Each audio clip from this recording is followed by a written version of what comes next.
अमर कथा महाभारत का एक और दिलचस्प किस्सा लेकर। दोस्तों, आप लोगों ने महाभारत की कहानी तो सुनी ही होगी।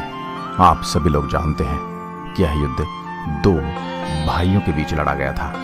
एक पक्ष कौरवों का था और दूसरा पांडवों का। पर क्या आपने यह जानने की कभी कोशिश की कि महाभारत के इस युद्ध में आखिर लोग खाते क्या थे? क्या उन्हें सही पोषण, सही भोजन मिल पाता था? और इतने विशाल सेना का भोजन कौन बनाता था और कैसे बनता था?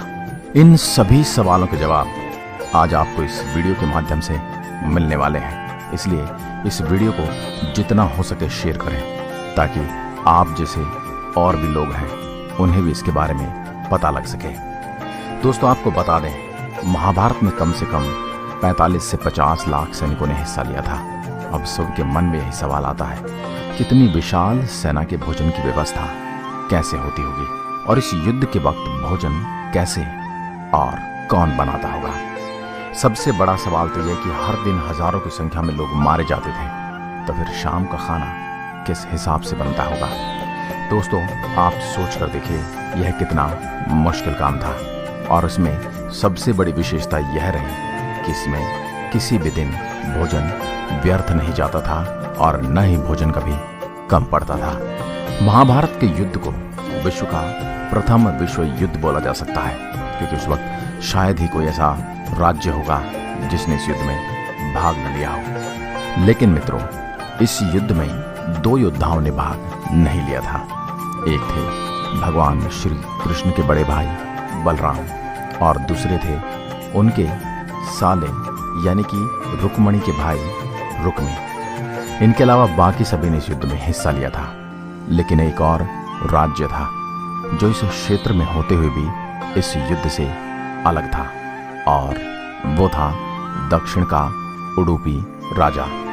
महाभारत की कथा के अनुसार जब उडुपी राजा कुरुक्षेत्र पहुंचे तो कौरवों और पांडवों ने उडुपी राजा को अपनी तरफ लेने का प्रयास किया।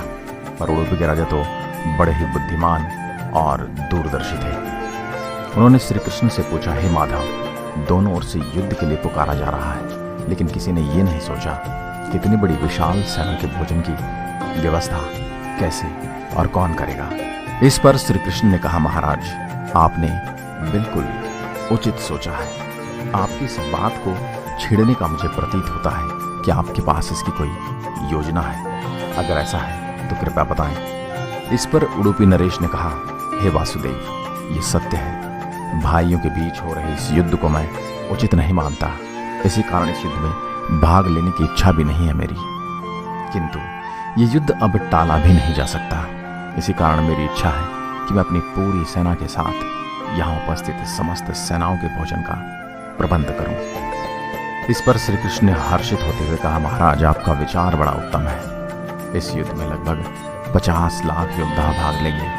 अगर आप जैसे कुशल राजा उनके भोजन के प्रबंधन को देखेगा तो हम उस ओर से निश्चिंत ही रहेंगे। वैसे भी मैं जानता हूं कि सागर जितनी इस विशाल सेना के भोजन का प्रबंध करना आपके और भीमसेन के अतिरिक्त और किसी के बस की बात नहीं है। भीमसेन इस युद्ध से विरत हो नहीं सकते। अतः मेरी आपसे प्रार्थना है कि आप अपनी सेना सहित दोनों ओर से सेना के भोजन का भार संभालिए। इस प्रकार उडुपी के महाराज ने सेना के भोजन का प्रभार संभाला।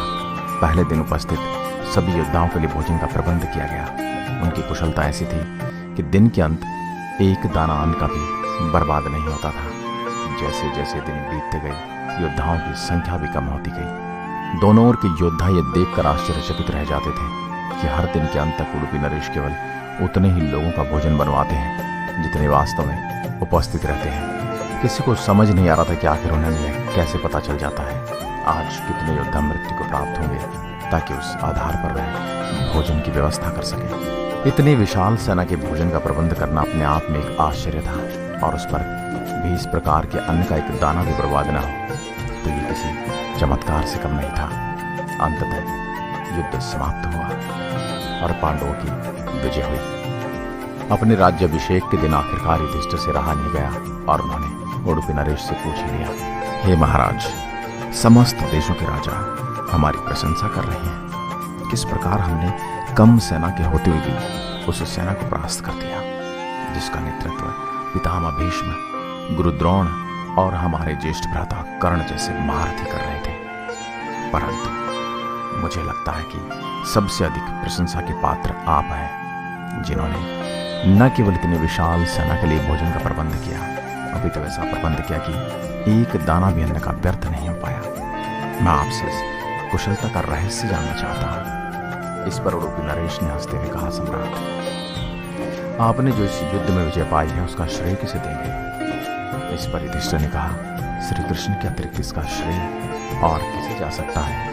नरेश, अगर वे न होते तो कौरव सेना को परास्त करना असंभव था और संभवतः हम इस युद्ध में पराजय का सामना कर रहे होते। तब उडुपी नरेश ने कहा, है महाराज, आप जिसे मेरा चमत्कार कह रहे हैं वह भी श्री कृष्ण का ही प्रताप है। ऐसा सुनकर वहां उपस्थित सभी लोग आश्चर्यचकित हो गए। तब उडुपी नरेश ने इस रहस्य से पर्दा उठाया और कहा, हे महाराज, श्री कृष्ण प्रतिदिन रात्रि में मूंगफली खाते थे। मैं प्रतिदिन उनके शिविर में गिनकर मूंगफली रखता था और उनके खाने के पश्चात गिनकर देखता था कि उन्होंने कितनी मूंगफली खाई है। वे जितनी मूंगफली खाते थे उससे ठीक 1000 गुना सैनिक अगले दिन युद्ध में मारे जाते थे। अर्थात अगर वे 50 मूंगफली खाते थे तो मैं समझ जाता था कि अगले दिन 50,000 योद्धा युद्ध में मारे जाएंगे और मैं उसी अनुपात में अगले दिन भोजन कम बनाता था। यही कारण था कि कभी भी भोजन व्यर्थ नहीं हुआ। श्री कृष्ण के इस चमत्कार को सुनकर सभी उनके आगे नतमस्तक हो गए। यह कथा महाभारत की सबसे दुर्लभ कथाओं में से एक है। कर्नाटक के उडुपी जिले में स्थित कृष्ण मठ में यह कथा हमेशा सुनाई जाती है। ऐसा माना जाता है कि इस मठ की स्थापना उडुपी के सम्राट द्वारा ही की गई थी, जिसे बाद में श्री माधवाचार्य जी ने आगे बढ़ाया। आज की वीडियो में बस इतना ही। अगर वीडियो पसंद आई हो तो लाइक कीजिए, दोस्तों के साथ शेयर कीजिए और हमारे चैनल को सब्सक्राइब कीजिए। साथ ही दिया गया बेल आइकन जरूर दबाएं ताकि आने वाली हर वीडियो का नोटिफिकेशन आप तक पहुंचता रहे। आज की वीडियो में बस इतना ही। जय हिंद, जय भारत।